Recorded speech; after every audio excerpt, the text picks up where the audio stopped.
I was reading the book called Think and Grow Rich, and it had a list of what Napoleon Hill thought was a good list of the qualities and the major attributes of being a leader. And I thought it was such a good list.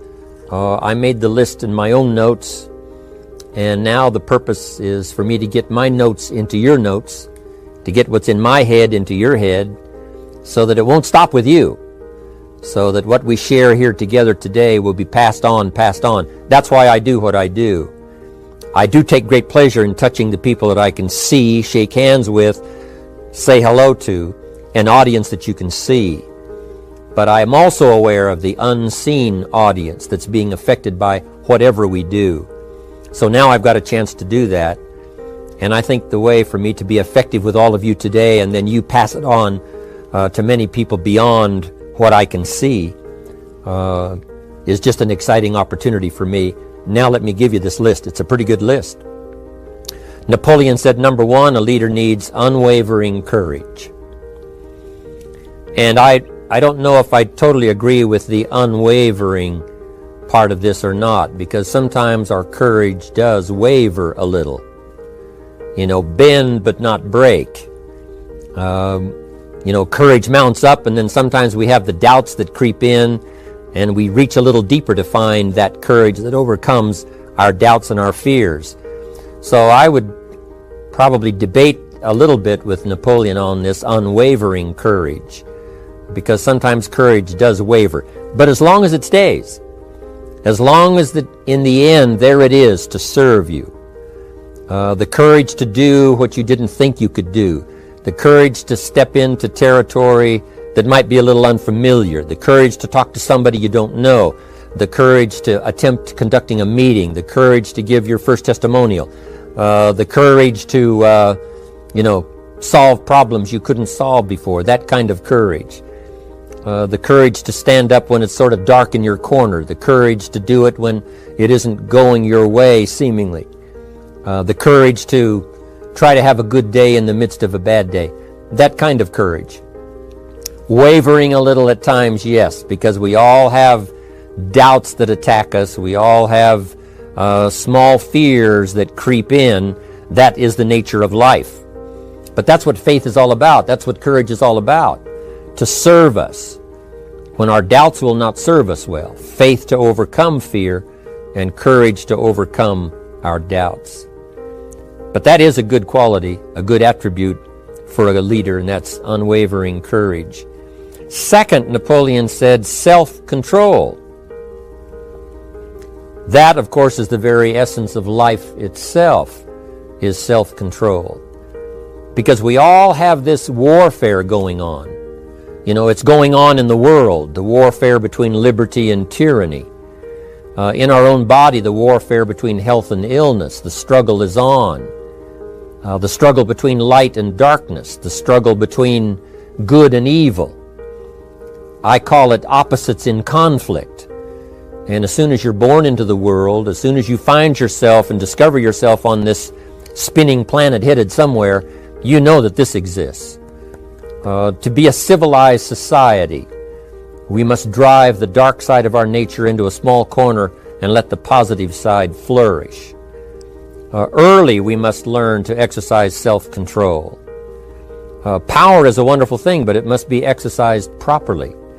It must be exercised to benefit and not to destruction. So self-control is certainly necessary to be a strong leader, so that you can become the best example.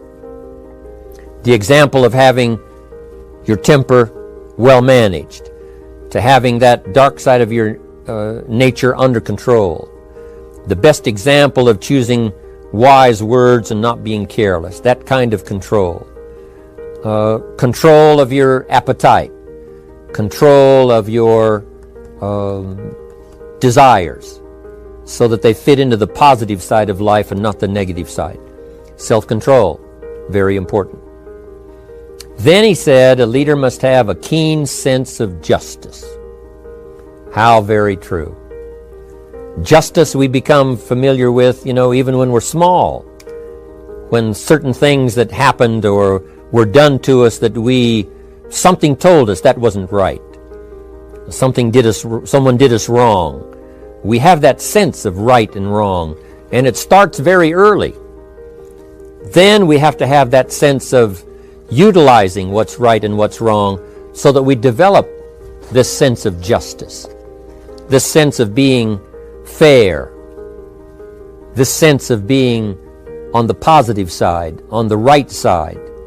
To minimize a person's mistakes, they need to have this sense of justice.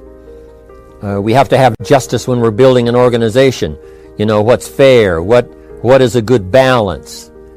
The marketing system that Mark put together has to be fair for everyone.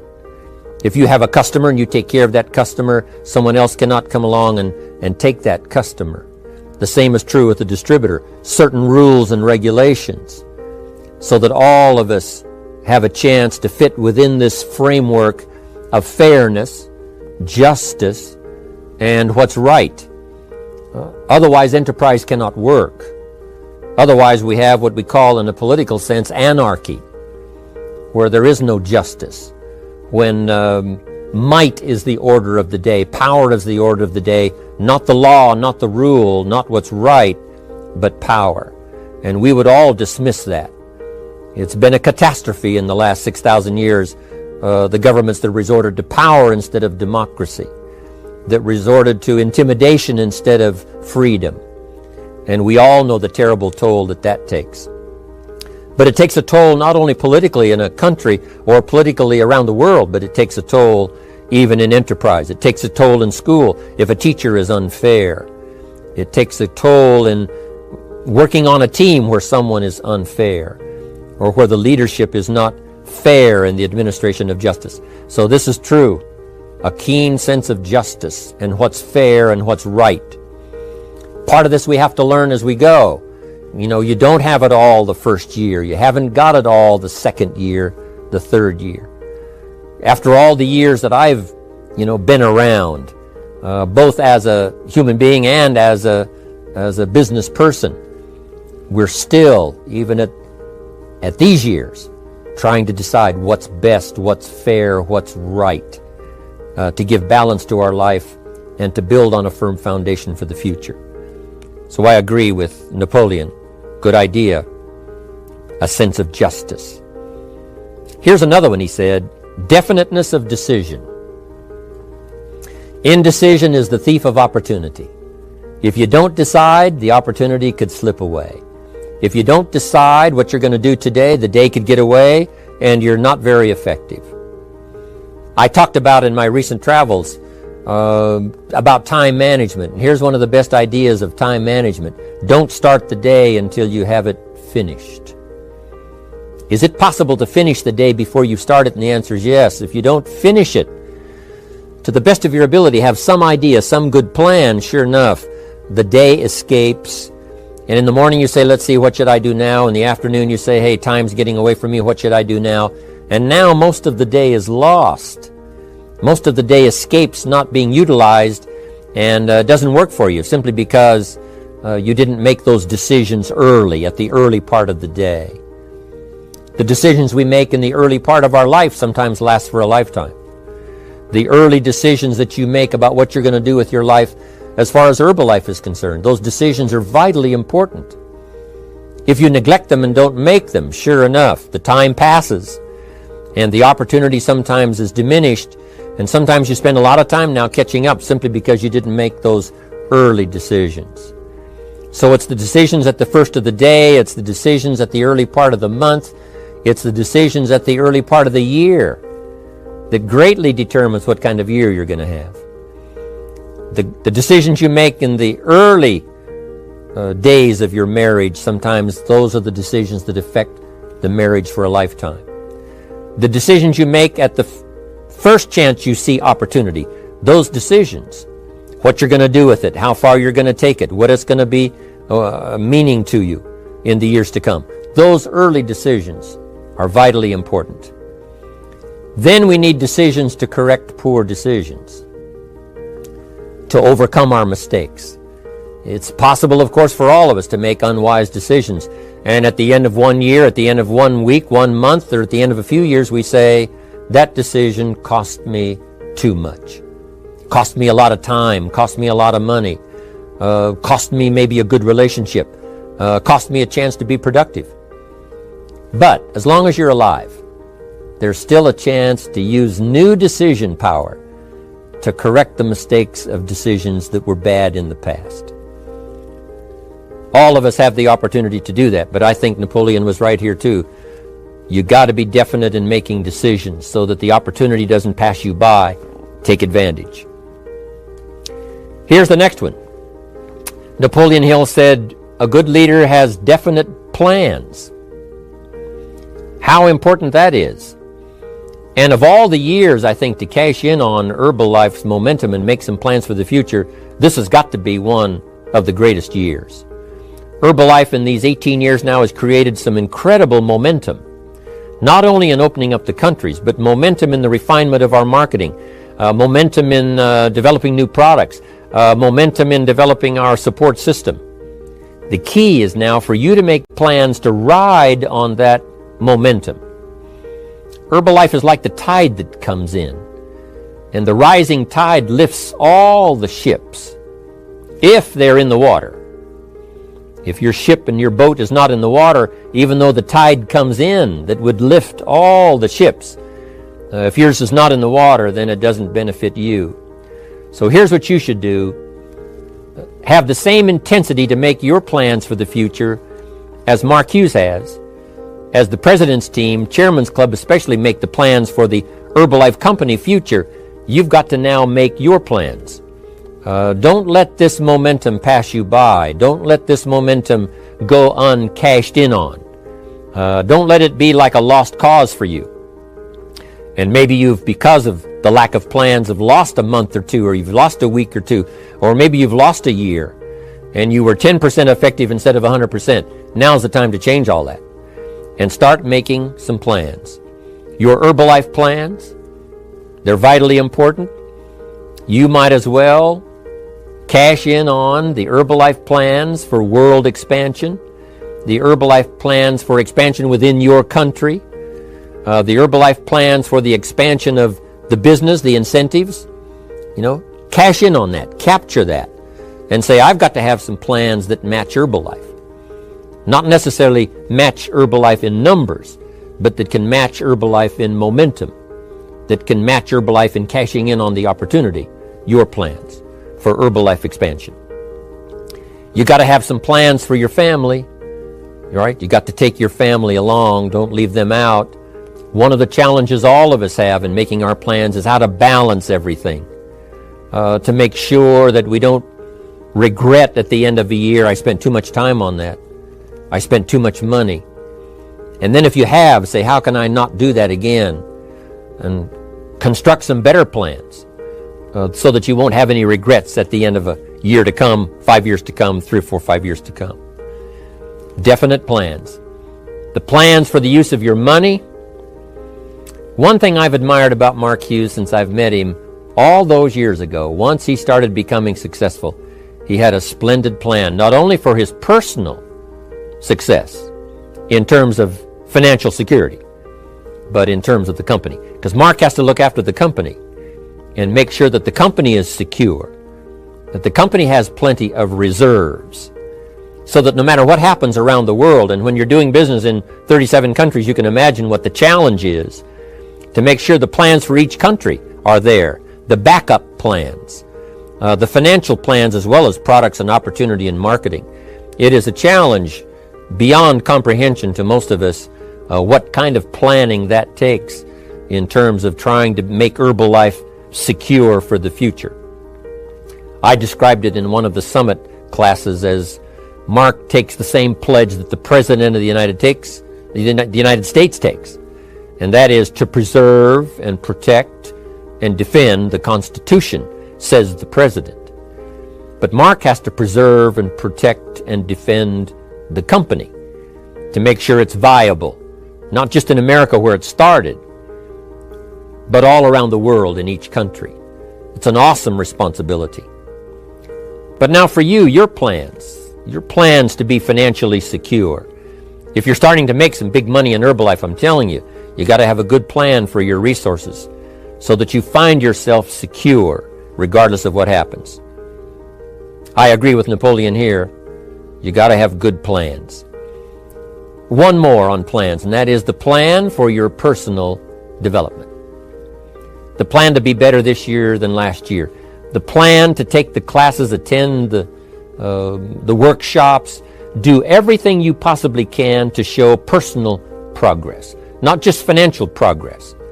Not just the progress of having one more car or one more home, but the progress of personality, the progress of communication skills, the progress of recruiting skills, the progress in how to deal with people, progress in using your influence so that it multiplies its power by 5 by 10 versus what it used to be.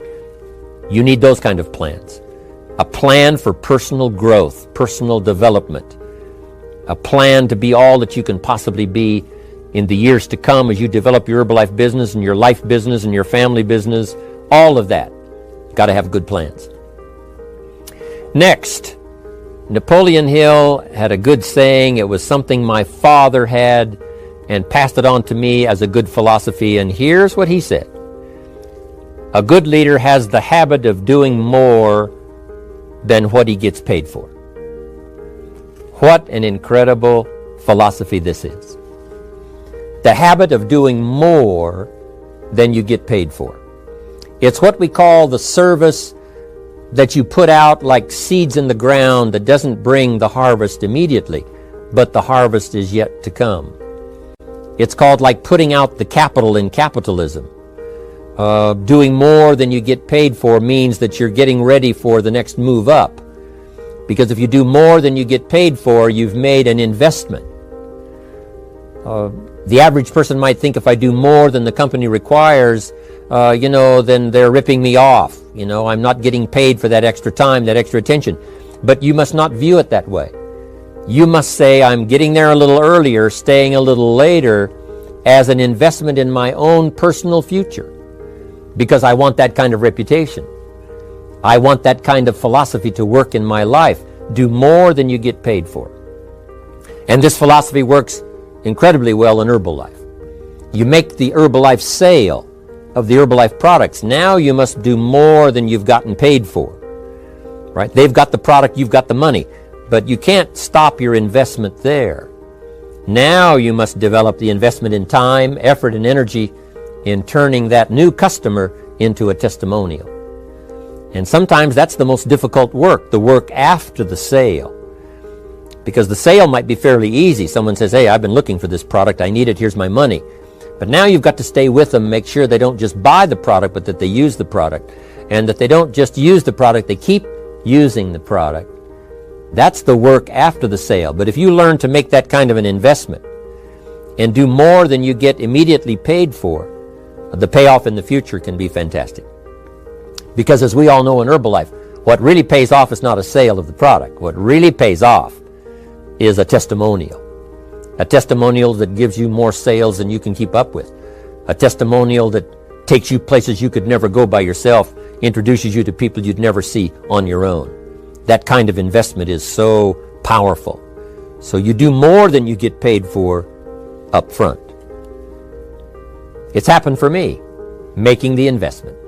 When I first started lecturing 36 years ago, I talked to high school classes, college classes, service clubs, and I gave it all away. I went and talked for free. Someone said, Mr. Rohn, would you come and do this breakfast talk? I said, sure. Could you do this luncheon talk for this service club? I said, of course. And all of that in the beginning was for free. Primarily because I'd made my fortune. I didn't need the money, but I did it for free. But look what it's made for me by giving that kind of service in those early days.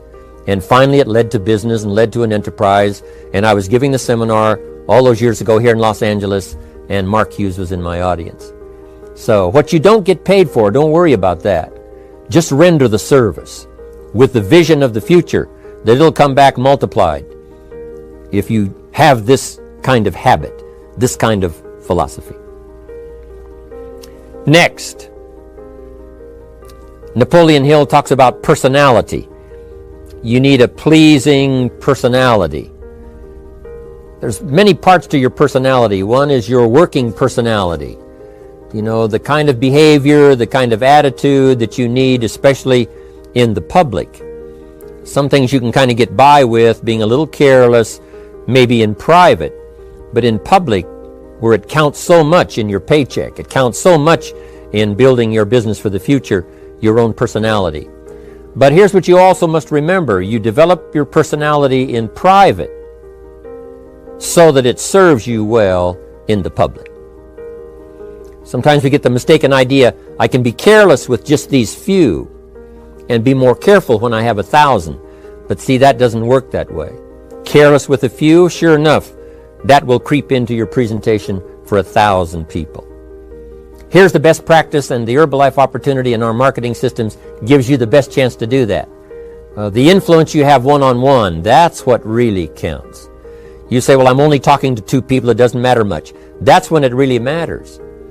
Because if you'll practice well there, using your personality, using your influence, to get someone's attention, to get them to listen, to get them to participate, the kind of personality that someone says, I'd like to be around this person.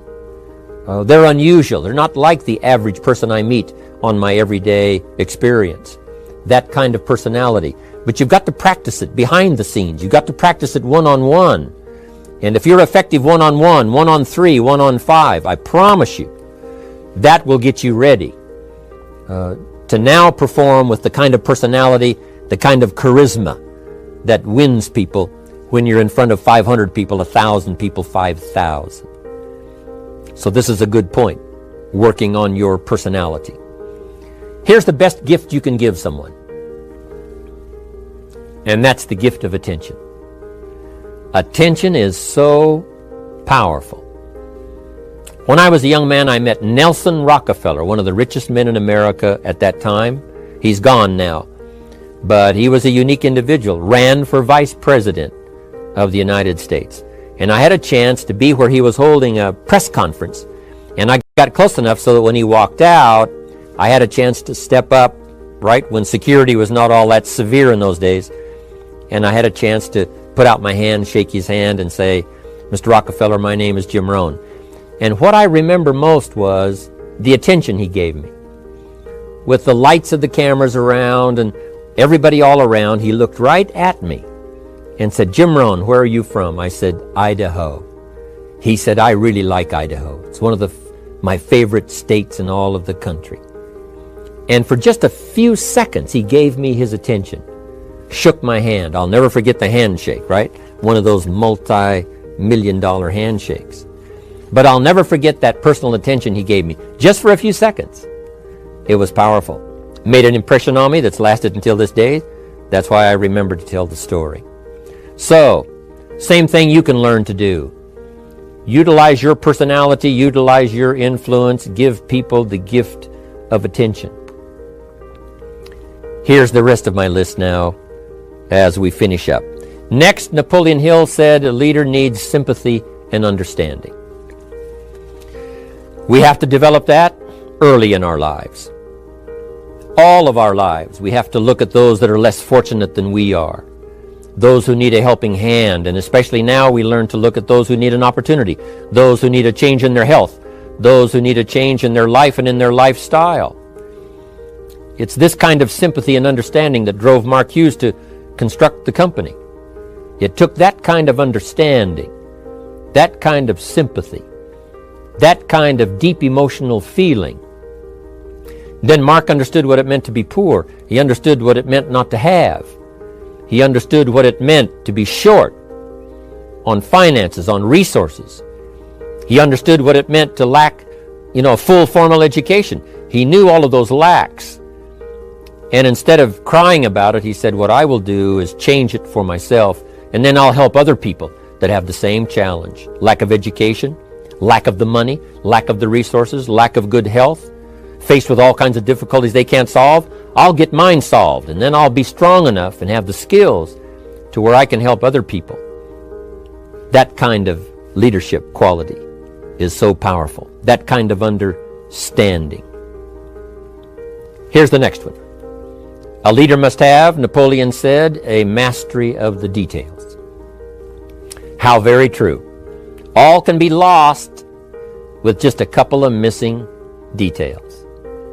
On the trip to the moon, everything has to work. Right? There's several thousand moving parts. There's several thousand pieces to the project of getting to the moon and coming back, and all of them have to work. You can't have 10% of them working, 90% or 80%. They've all got to work. And then there's the backup systems for something if something goes wrong to back it up. That kind of mastery of detail is so vitally important. But here's what else to remember as far as Herbalife is concerned. The drama is in the details. Someone says, I lost 30 pounds. Well, 30 pounds is 30 pounds, but that's not the drama. The drama is, where were you before you found Herbalife? How did you feel? What kind of circumstances? Now someone begins to give us some of the details. And then after they've lost the weight, now how they feel. Now their self-confidence has been restored. Now they feel better about themselves. The drama is in the details. But this is also important in the details of your day, the details of your business, the details of good communication. Master the details. Good advice, Napoleon Hill. Now here's the next three. Willingness to assume full responsibility. All of us have been taught that, especially these Herbalife years, to take full 100% responsibility. Mark Hughes says, what happened to me might not have been my responsibility, but what I do about it is my full responsibility.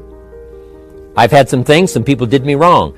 In his first couple of business experiences, he was done wrong. Some people ran off with the money. He was left holding the bag.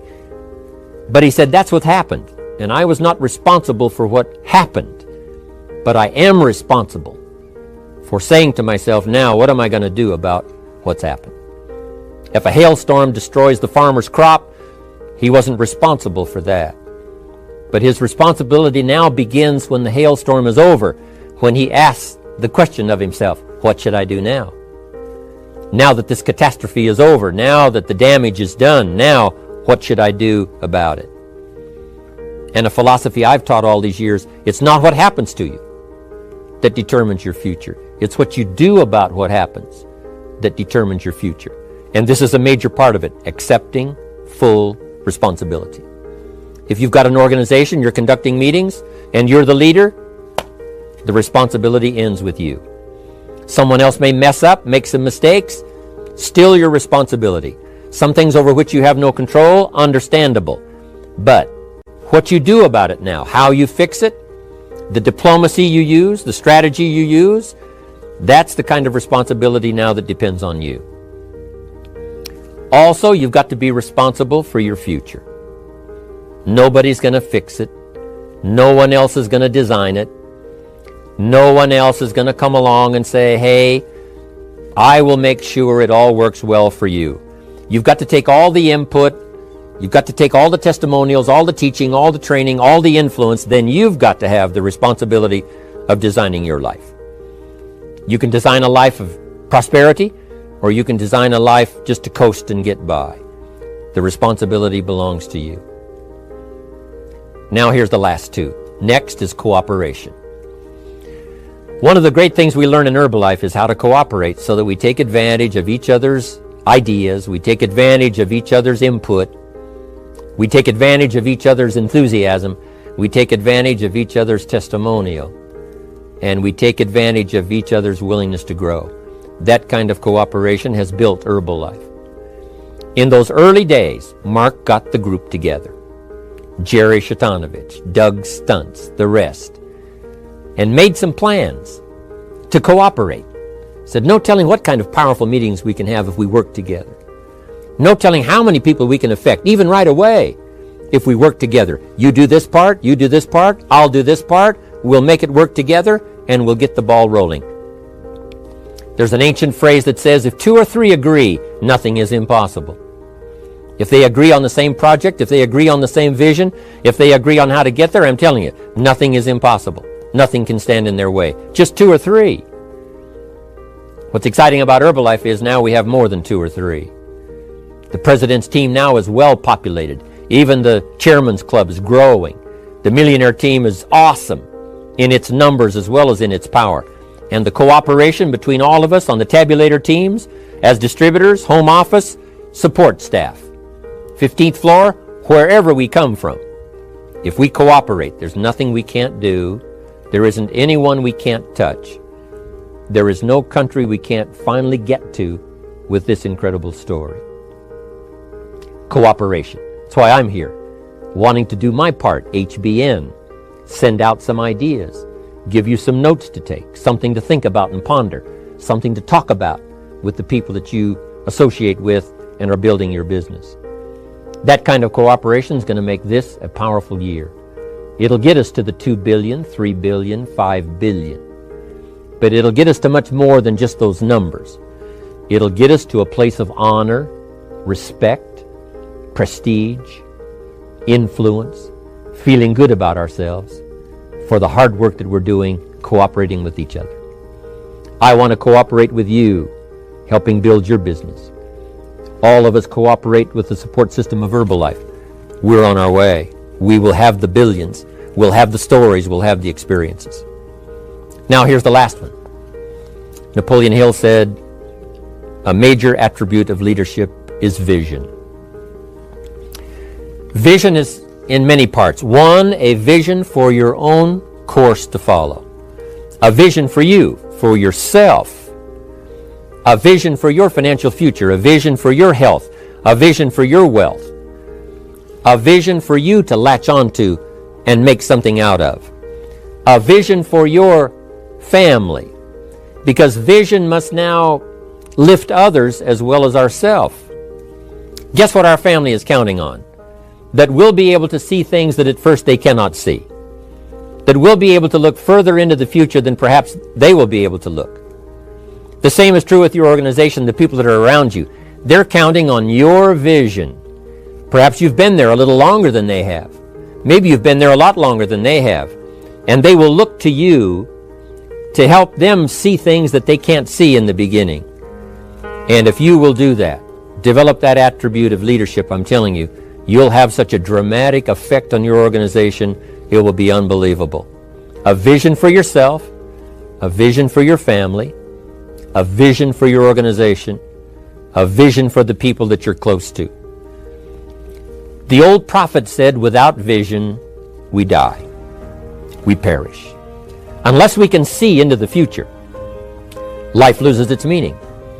Unless we can look further than just where we are at the moment, then we have no reason for faith, no reason for activity. But if we'll develop this skill, beyond any other skill, I'm telling you, it will help us touch people. Because they'll want to be around us. Because we have this look into the future.